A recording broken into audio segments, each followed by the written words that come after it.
साथ trust mutual fund के CEO Mihir Vora जो मौजूद हैं, उनसे समझते हैं कि बाज़ार में अब उनकी स्ट्रैटेजी क्या है। मिहिर जी, गुड मॉर्निंग। बड़ी रैली मार्केट में प्ले आउट हुई है पिछले 2 हफ्ते में। इस रैली के बाद अब आपका क्या व्यू है? क्या इन लेवल्स पर थोड़ा प्रॉफिट बुक किया जाए या फिर अभी भी मार्केट में आपको लग रहा है कि जो ग्रॉस अंडर परफॉर्मेंस रही है हमारी, वो अभी भी करेक्ट हो सकती है आगे जाते हुए? नमस्कार अनुज।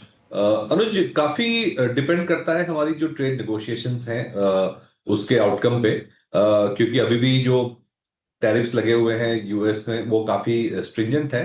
तो ये एक बाजार पे ओवरहैंग है। तो बाजार को बहुत ज्यादा तेजी अगर होती है तो ये एक अपसाइड इसकी वजह से कैप हो सकता है।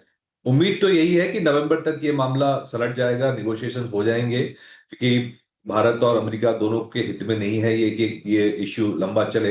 लेकिन ये एक ओवरहैंग मार्केट पे है।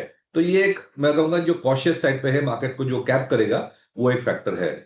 लेकिन पॉजिटिव फैक्टर ये है कि because of these tariffs government ने काफी स्टेप्स लिए हैं। जैसे हमने देखा, जीएसटी का बहुत बड़ा कट किया। इनकम टैक्स का बेनिफिट तो एनीवे बजट में मिला था।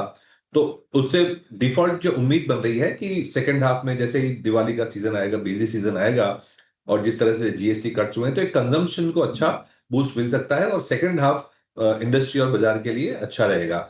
ये उम्मीद से बाजार टिकी हुई है। तो मेरे ख्याल से पॉजिटिव फैक्टर्स हैं, नेगेटिव फैक्टर्स हैं। एक बहुत सिग्निफिकेंट फैक्टर एक और भी है कि जो यूएस है वो मनी प्रिंटिंग की ओर बिल्कुल जा रहा है। रेट कट की और भी बातें हो रही हैं। 25 बेसिस पॉइंट्स तो कल किया, लेकिन और भी डिमांड है कि ज्यादा रेट कट की। तो मेरे ख्याल से डॉलर वीकनेस का जो माहौल है वो अभी भी बन रहा है।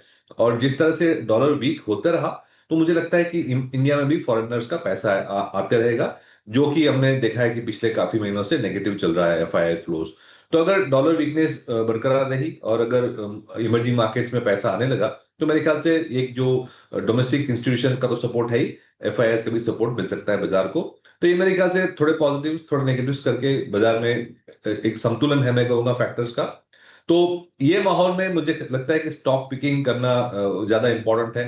इंडिया में बहुत सारी कंपनीज अच्छी अच्छी हैं कि इंस्पाइट ऑफ टैरिफ्स वगैरह, इंस्पाइट ऑफ डबल फैक्टर्स, अपने अपने bottom up growth rates, bottom up strategy से ग्रोथ अच्छा दिखा रही है, मार्जिन इंप्रूवमेंट दिखा रही है, कैपेसिटी एक्सपांशन हो रही है। और ये एक सेक्टर नहीं, बहुत सारे सेक्टर्स में है, स्मॉल कैप मिड कैप्स में। तो स्टॉक पिकिंग का माहौल तो अभी भी मेरे ख्याल से बना हुआ है।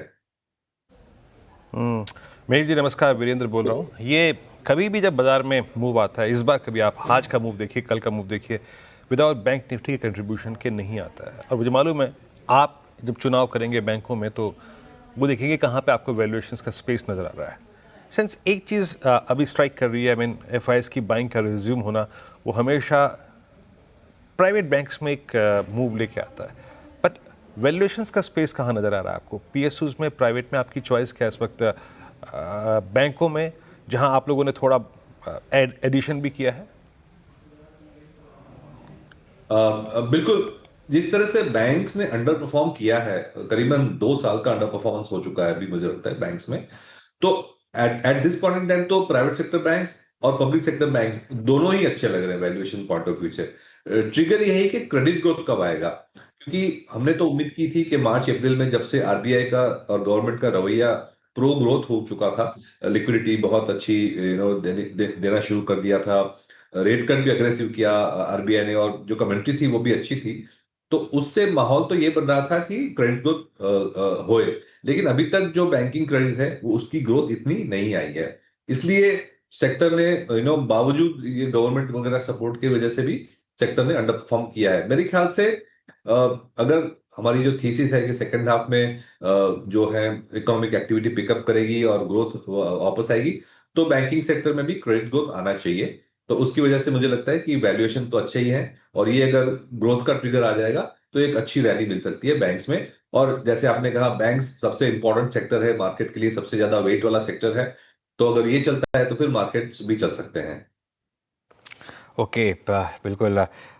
इस रैली को लीड किया ऑटोज़ ने जीएसटी कट के बाद। आई एम श्योर आपके फंड में काफ़ी ऑटो एक्सपोजर होगा।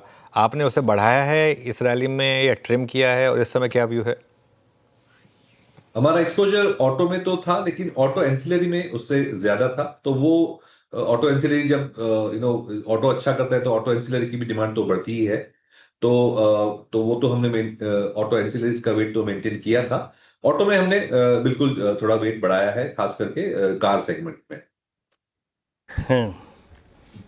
मेहर जी, ये फार्मा में हमने कल एक बहुत स्ट्रॉन्ग मूव देखा। अब फार्मा में आप और हेल्थ केयर में हॉस्पिटल स्टॉक्स तो पहले से ही बहुत स्ट्रॉन्ग थे, ऑल टाइम हाई पे थे। फार्मा में आपको कहाँ नज़र आ रहा है स्पेस, स्पेशली सीडीएमओ,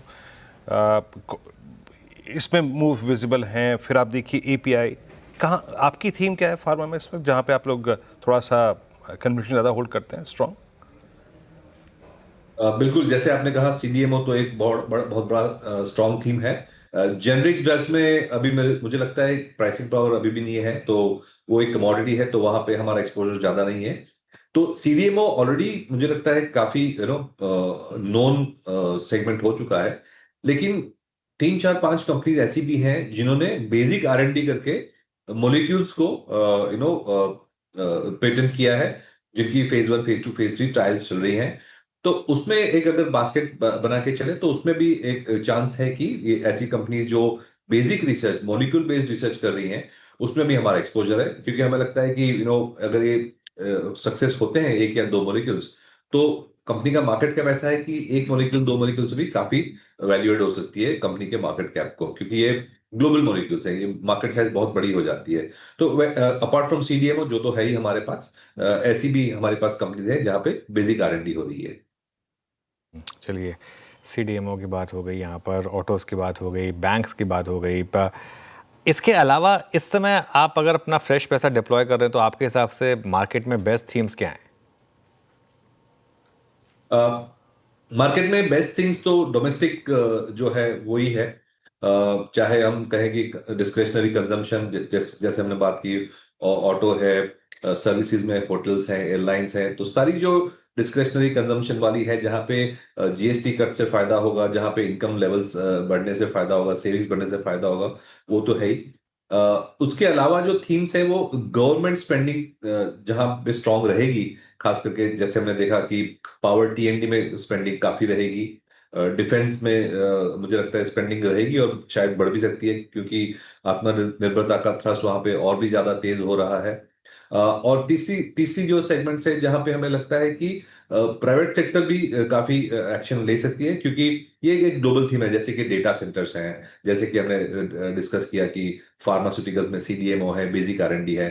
तो मुझे मुझे लगता है कि apart from the domestic economy, government spending and some stock specific जो है, वैसे उस तरह से हम पोर्टफोलियो बना रहे हैं। ओके, अच्छा, मीनवाइल अभी हमारी जब मेरी जिससे बात चली रही है, look at Ashok Leyland, 141.80 means commercial vehicle segment का ये स्टॉक अपने करियर हाई को स्ट्राइक करता हुआ। मेरे जी, हम तो मशरूफ रहे थे पैसेंजर व्हीकल सेगमेंट में जीएसटी कट के बाद, टू व्हीलर स्पेस में, बट लुक एट कैसे रिस्पॉन्ड कर रहा है आपका कमर्शियल व्हीकल सेगमेंट। ये आपका टेक इस वक्त कमर्शियल व्हीकल सेगमेंट में, और जिस प्रकार का मोमेंटम है स्पेशली ऑटो की इस ब्रांच पे, आपका टेक? कमर्शियल व्हीकल्स में हमारा एक्सपोजर नहीं है पोर्टफोलियो में। हमें लगता है कि ये लेट साइकिल है, इन द सेंस जब कंजम्पशन और डोमेस्टिक डिमांड सिक्युलरली बढ़ती है, उसके बाद मेरे ख्याल से सेकंड लेग में कमर्शियल व्हीकल्स की जो है वो डिमांड बढ़ती है। प्लेयर्स तो लिमिटेड ही हैं, बट एज ऑफ नाउ हमारे पोर्टफोलियो में कुछ खास एक्सपोजर नहीं है ये सेगमेंट में। ये कैपिटल मार्केट से जुड़े जो स्टॉक्स हैं, उसमें आपका क्या व्यू बन रहा है बड़ी रैली के बाद जो रिसेंटली करेक्शन आई है? सॉरी, कौन से स्टॉक्स बताया आपने? स्टॉक मार्केट, कैपिटल मार्केट से जुड़े हुए स्टॉक्स, कैपिटल मार्केट इंफ्रा से जुड़े हुए स्टॉक्स।